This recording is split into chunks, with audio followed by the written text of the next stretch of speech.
Prabowo. Itu bukan mungkin sekitar 70% isinya itu. Jadi sangat sering Fufu Fafa ini menyinggung soal statusnya Pak Prabowo yang tidak punya pendamping. Kalau kritik kan biasa, boleh dong Mas kritik. Boleh, tapi kritiknya itu nggak sopan gitu loh. Itu menghina bukan kritik. Memang ya itu mak. Setahu saya Pak Prabowo nggak terlalu pusing yang gitu-gitu. Prabowo kecewa setelah mengetahui ini dan Prabowo sempat marah atas temuan-temuan ini.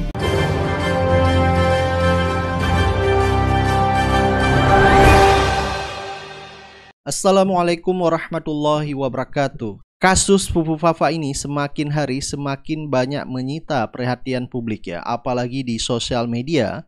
Kita lihat sampai sekarang pun banyak netizen ya yang membahas bahkan ya mengulas dan membongkar kasus Fufu Fafa ini dengan bukti-bukti terbaru.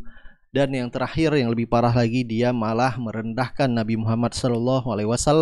Nah, bagaimana dengan Prabowo, presiden terpilih ya? Keluarganya direndahkan, bahkan Prabowo sendiri dihina oleh Fufu Fafa ini. Sehingga masyarakat bertanya-tanya, apakah Prabowo tidak marah dengan kasus ini? Apakah Prabowo tidak marah ya dihina, direndahkan oleh Fufu Fafa ini? Sampai Sufmi Dasko akhirnya buka suara dengan mengatakan bahwa Prabowo tidak ambil pusing dengan kasus ini. Setahu saya Pak Prabowo nggak terlalu pusing yang gitu-gitu. Apakah Anda percaya?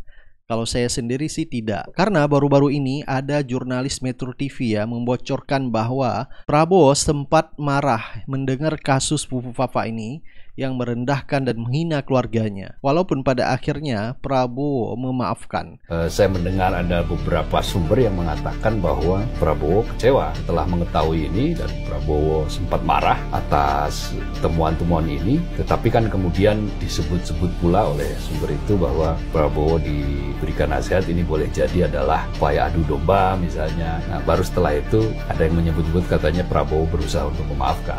Marah pada satu saat, lalu kemudian memaafkan pada saat yang lain kan bisa saja terjadi. Maka mestinya kalau itu sudah ditempuh ya lerem toh. Istilahnya apa? Adem kan. Tapi ini kan masih menggunung terus ini. Menjadi semacam konsumsi yang terus-menerus terjadi. 2 pekan lebih ini masih terus berjalan kan. Dan makin kesini makin ramai kan. Karena satu persatu bukti itu kan terbuka. Tetapi kalau kita lihat ini akan menjadi senjata Prabowo ya. Jika suatu saat yaitu Gibran menjadi lawan politiknya di Pilpres 2029. Karena bukti-bukti di sosial media sudah terlalu banyak ya yang mengarahkan bahwa Fufu Fafa ini adalah Gibran. Dan ini tidak bisa dibantah, apalagi nomor teleponnya Gibran dan emailnya yaitu Cilipari ya terhubung dengan akun Fufu Fafa. Jadi apakah Prabowo akan mendiamkan kasus ini? Giliran angka 11/100 yang itu dimana diberi nilainya pas debat capres dibahasnya sampai akhir Agustus kemarin, plus lagu-lagu Dawai kemarin. Banyak orang-orang bodoh yang nangis. Giliran akun Fufu Fafa nggak ada tuh lagu Dawai, nggak ada yang dibahas-bahas. Padahal personal loh, jatuhnya personal. Karena kalau 11/100 nilai kinerja, yang benar-benar tuh yang akhirnya data badan negara kita tuh kebobolan, bener tuh. Nah ini Fufu Fafa juga bener sih ya kan, bener realita gitu. Cuman personal banget. Ini kok pada diem aja gitu. Sekelas dia di Kobuser aja bisa mensopasi hatersnya, bisa tuh. Sampai nemuin hatersnya bisa tuh. Masa ini sekelas Menhan atau presiden terpilih nggak bisa sih nyari siapa akun Fufu Fafa itu sebenarnya siapa? Atau udah tahu itu siapa? Atau nggak berani. Jadi benar sekali kata abang ini ya. Anies Baswedan saja di saat debat Pilpres kemarin memberi nilai 11/100 kinerja Kementerian Pertahanan. Itu Prabowo lama sekali bisa move on untuk melupakan kata-kata Anies Baswedan itu. Dibahas terus di dalam pertemuan, di dalam kampanye, di dalam Munas, di dalam acara PAN, di dalam acara Gerindra. Jadi memang Prabowo sulit sekali untuk melupakan kata-kata Anies Baswedan 11/100 itu. Jangan ada yang nyebut-nyebut angka 11 ya, jangan. Nggak boleh. Padahal Anies menyerang bukan atas nama pribadi, tapi menyerang yaitu pemerintahnya Jokowi tentunya adalah Kementerian Pertahanan. Nah, ini sudah jelas-jelas ya diserang pribadi Prabowo, keluarga Prabowo, bahkan anaknya dikatakan homo. Dan ini cukup menyedihkan sekali ya. Jadi Prabowo benar-benar dihinakan oleh akun Fufafa ini. Apakah masuk akal Prabowo tidak marah sama sekali ya? Tidak memikirkan, tidak ambil pusing seperti yang dikatakan Sufmi Dasko. Apakah bisa dipendam oleh Prabowo? Saya tidak percaya. Mungkin ini suatu saat akan menjadi bola panas dan gorengan ya. Gibran menjadi lawan politiknya ke depan ya. Kita tahu bahwa Prabowo masih ingin menjadi presiden di periode selanjutnya. Jadi tentunya Gibran juga akan menjadi calon presiden ya. Jadi Jokowi pun tidak akan tinggal diam, makanya Golkar diambil alih oleh Jokowi. Lu mungkin berpikir bahwa Raja Jawa itu terlalu kuat, tapi ternyata kartu mati Mulyono itu bukan di tangan Megawati, bukan di tangan Mahkamah Konstitusi, bukan di tangan gerakan mahasiswa, tapi di tangan anaknya sendiri. Fafa. Kasian banget jadi Jokowi itu sebenarnya.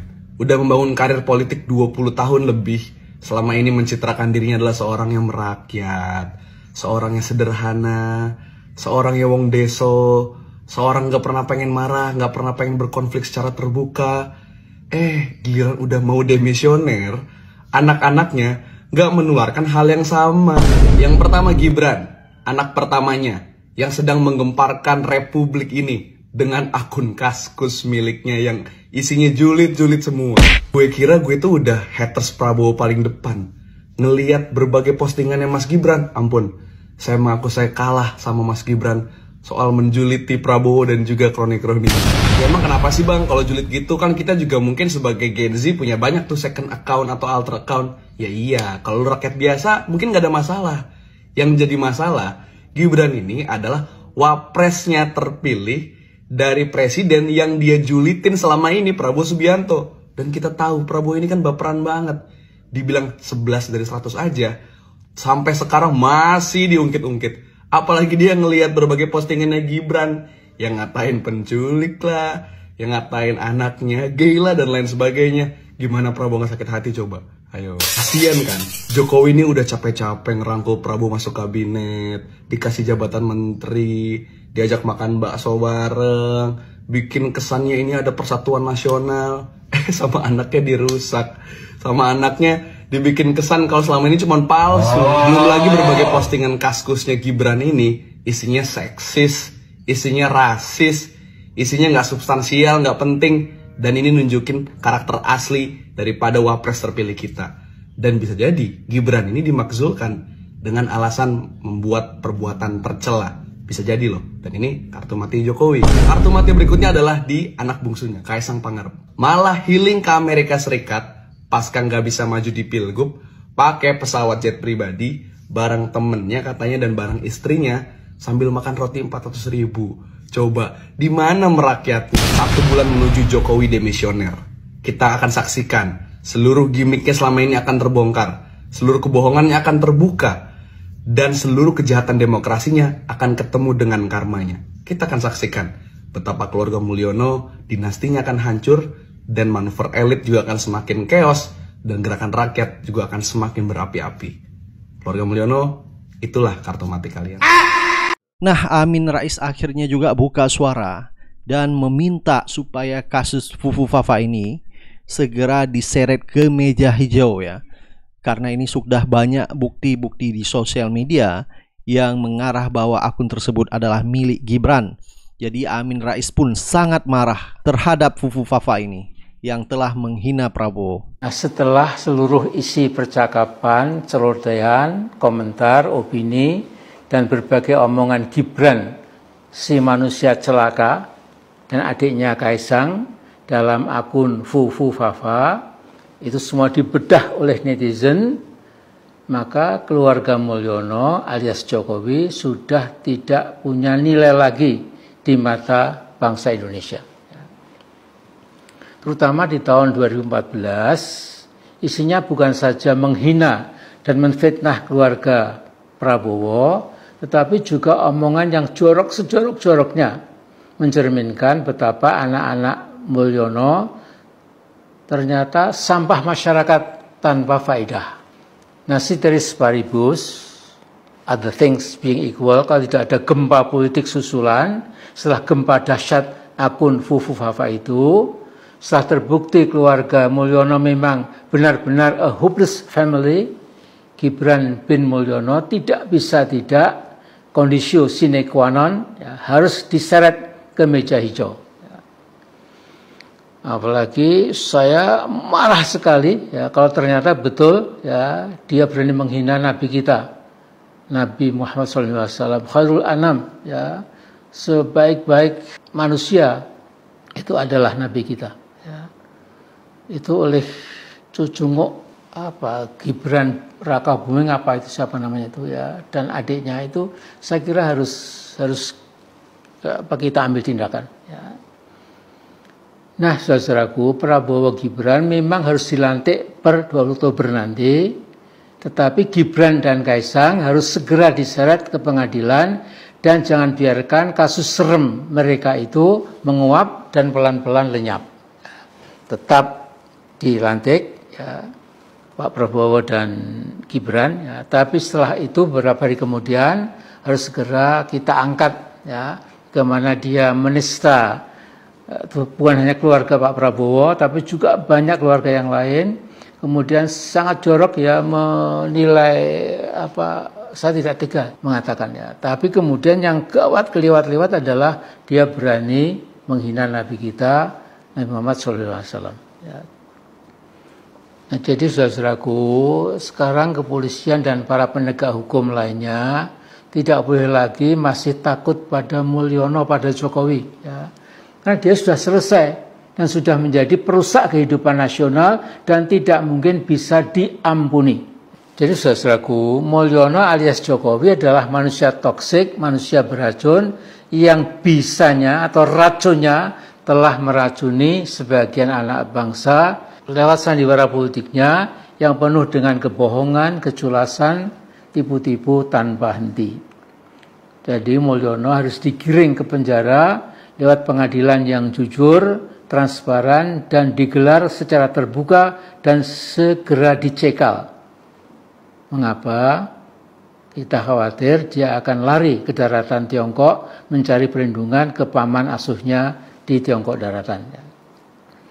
Nah, saya juga yakin ini pemerintah yang baru tidak boleh membiarkan si Mulyono bergentayangan di Indonesia karena akan terus menyebarkan racun atau bisa politiknya kemana-mana dan dapat mengganggu sedikit banyak stabilitas politik Indonesia di bawah presiden baru yaitu Pak Prabowo Subianto. Nah, tugas Presiden Prabowo nanti sungguh sangat berat ya, membangun kembali Indonesia yang sudah diacak-acak Mulyono selama 10 tahun. Ini bukan perkara mudah ya. Jadi Prabowo itu harus melakukan complete cut off, putuskan hubungan sama sekali sempurna ya, tidak ada lagi hubungannya dengan Jokowi itu ya, supaya kemudian Pak Prabowo bisa merintis ya, dari lembaran yang bersih, tidak ada lagi pengaruh cawe-cawe dan racun dari si toxic man tadi ya. Jadi isi pikiran Gibran yang jorok dan isi hatinya yang dipenuhi dengan evil, devil, satanic, and dajjali elements. Ya. Jadi elemen-elemen ya kejahatan, devil, ya, keburukan, ya, satanik, ya, bernuansa syaitoniah, ya, dan dajjali, ya, itu sungguh menakutkan, betul-betul menakutkan buat masa depan Indonesia. Jadi Gibran harus dibuka proses hukum dan dikenakan hukuman yang setimpal, termasuk korupsi dan gratifikasi yang telah dia peroleh selama jadi wali kota Solo. Ya. Jadi ada mekanisme undang-undang dan aturan hukum untuk melenyapkan manusia bejat itu dari panggung politik nasional. Nah, karena wakil presiden hanya pembantu presiden sebagai ban serep, saya kira tanpa manusia muda yang toksik ini, yang bapaknya juga toksik tua, ya katakanlah, maka pemerintah yang baru nanti bisa berjalan, ya, justru lebih mantap. Kalau tidak ada lagi handicap yang namanya Gibran ini. Ya.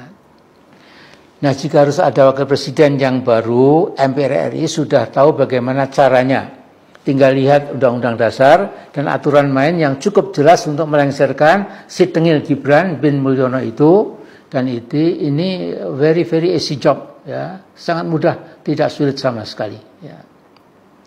Nah, mari kita tunggu rencana Allah SWT selanjutnya buat Mulyono dan keluarganya. Nah, berikut ini peringatan buat para penguasa pendosa bahwa kelak di akhirat mereka akan menyadari kezaliman yang telah mereka lakukan, namun semuanya sudah terlambat. Kita tidak bisa memohon kepada Allah supaya dikembalikan ke dunia, ke bumi. Ini mustahil, karena bumi sudah digulung sirna bersama matahari pada hari kiamat itu.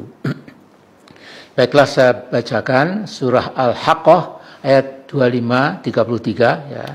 A'udzubillahi minasyaitonirrajim. Wa amma man utiya kitabahu bishimalihi fayaqulu ya laitani lam uta kitabiyah wa lam adri ma hisabiyah. Ya laitaha kanatil qadiyah ma aghna anni maliyah halaka anni sultaniyah. Khudhu faghulluh thumma jahima salluh thumma fi silsilatin daruha sab'una dira'an faslukuh innahu kana la yu'minu billahil azim.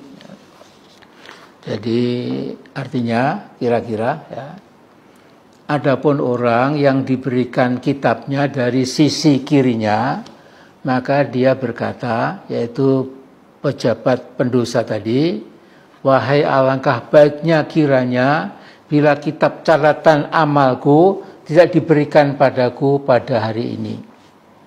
Dan aku tidak mengetahui apa hisab terhadap diriku. Wahai kematian, itulah yang telah menyelesaikan segala sesuatu.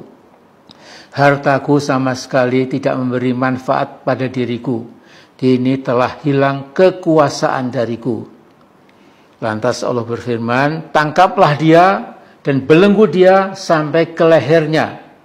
Kemudian cemplungkan dia ke dalam neraka jahim. Ya. Sesungguhnya dia dulu semasa hidup di dunia tidak beriman kepada Allah yang maha besar. Jadi ini tetap saya bacakan, walaupun keluarga Mulyono saya perhatikan belum sungguh-sungguh percaya pada Al-Quran. Ya, mungkin sama sekali memang tidak percaya. Ya. Jadi nanti kita tunggu seperti apa nasib yang akan dialami oleh Mulyono sekeluarga atau Jokowi sekeluarga. Ya. Dan kita jangan pernah putus berdoa, mudah-mudahan bangsa besar kita ini diselamatkan dari fitnah, dari berbagai guncangan-guncangan, dari berbagai rancangan-rancangan, dari orang-orang yang betul-betul punya etika jahat kepada bangsa Indonesia, tanah air kita yang kita cintai. Saya kira itu dulu. Assalamualaikum warahmatullahi wabarakatuh. Baik, coba kita dengar ya komentar dari Rocky Gerung ya terhadap kasus Fufu Fafa ini. Fufu Fafa. Oke, ketemu lagi kita bersama dengan Bung Rocky Gerung. Bung Rocky, ini skandal Fufu Fafa ini makin ramai. Gibran yang diduga sebagai si Fufu Fafa ini sudah membantah sebagai pemilik, walaupun dia nggak langsung bantahnya, cuma caranya ngeles gitu ya. Jangan tanya saya, kata dia begitu ya. Menkominfo Budi Aristiadi juga memastikan bahwa akun di Kaskus itu bukan milik Gibran. Tapi ini makin lama, ini cuitan atau celutukan si Fufu Fafa yang dibongkar netizen ini makin membuat kita miris ini, Bung Rocky. Adakadabra. Lalu Aladin mulai menanyakan apa yang akan terjadi pada dunia ini melalui lampu Aladin. Fufu Fafa, Fufu Fafa. Itu yang kemudian juga jadi semacam mantra politik hari-hari ini. Kita sebut mantra karena orang dengan mengucapkan kata itu, Fufu Fafa atau Fafa Fufu, terikat dia pada satu diskurs yang sudah 2 minggu beredar di media sosial dan akhirnya dikomentari oleh semua pihak, dari Pak Menteri dalam kedudukan dia sebagai Ketua Projo, ada Grace Natali dalam kedudukan dia sebagai Ketua PSI dan macam-macam. Tetapi yang ingin kita tahu sebetulnya adalah apa akibatnya bagi Pak Prabowo. Tentu Pak Prabowo setelah 2 minggu ini juga mulai bertanya-tanya, apa sih Fafa segala macam tuh. Nah, kita mau lihat sebetulnya reaksi psikologi dari Pak Prabowo, karena itu menyangkut sesuatu yang sudah meluas sampai ke luar negeri. Jadi pembicaraan di sosial media akhirnya masuk juga ke dalam ruang batin tokoh-tokoh ini, tokoh-tokoh yang disebutkan oleh Fufu Fafa ini, dari selebritis yang digambarkan mengundang sensasi falogocentrism. Saya pakai istilah akademis saja supaya dicari sendiri. Itu falogocentrisme dari kata falus, logos, dan sentrum. Silakan dicari netizen. Ada istilah-istilah lain yang bisa kita kemukakan, misoginis. Tetapi semua itu kemudian dipatenkan sebagai merek mental dari seseorang yang disebut sebagai Fufu Fafa. Dipatenkan sebagai kondisi psikologis yang pasti tidak stabil dari seorang yang disebut Fafa Fufu. Kita bisa bolak-balik karena intinya sama aja kan. Jadi kelihatannya problem ini harus dilihat juga dari sudut intelijen. Mengapa setelah 2 minggu ini masih ada di situ? Apakah ini proyek intelijen? Intelijen dalam pengertian luas ya. Intelijen kan bisa bermukim di semua partai itu. Apakah memang ada pihak yang menginginkan bercerainya Prabowo dengan Gibran? Semua itu adalah hal yang bisa kita deteksi dengan asumsi bahwa setelah 2 minggu justru menjadi-jadi, dan kaskusnya mulai dihapus satu persatu. Lalu pertanyaan, kenapa mesti dihapus? Bukankah penghapusan itu artinya ada jejak baru? Setiap kali penghapusan timbul jejak baru, yaitu tanda penghapusan itu. Maka timbul lagi spekulasi dan pikiran kemana-mana. Tapi kita tunggu perkembangan. Mungkin dalam 1-2 jam ini akan ada komentar juga dari pihak Pak Prabowo yang sudah disandingkan dengan seseorang yang kemudian diindikasikan sebagai punya power sehingga bisa membuli semua orang itu ketika dia masih di dalam lingkaran kekuasaan. Juga demikian sekarang. Salam Fufu Fafa.